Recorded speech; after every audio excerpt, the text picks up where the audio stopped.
মরহুম সাইফুর রহমান সাহেব একটা কথা বলতেন, সিলেটি ভাষায় বলতেন যে হাড্ডির পাশের মাংস খাইতে খুব মজা লাগে।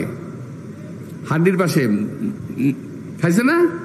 হাড্ডির পাশের মাংস খাইতে খুব মজা লাগে, মাংস নরম হয়, হাড্ডির পাশে মাংস নরম হয়, খাইতে খুব মজা লাগে।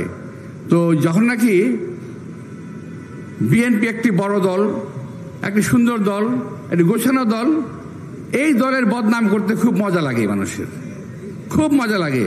বিভিন্ন দল একযোগে, বিভিন্ন টেলিভিশন একযোগে, বিভিন্ন ইউটিউবার একযোগে বিএনপির বিরুদ্ধে কথা বলছে কনসার্টেড ওয়েতে।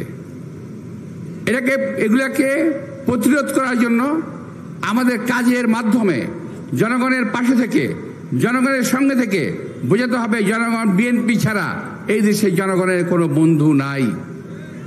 শহীদ রাষ্ট্রপতি জিয়া রহমান প্রমাণ করেছিলেন, যখন এই দেশ থেকে সমস্ত লোক পালিয়ে ইন্ডিয়া চলে গেছিল, ভারতে চলে গেছিল ৭১ সালে, তখন কিন্তু শহীদ রাষ্ট্রপতি জিয়া রহমান এই দেশের মাটিতে থেকে যুদ্ধ করেছিল, দেশ ছেড়ে পালিয়ে যায় নাই।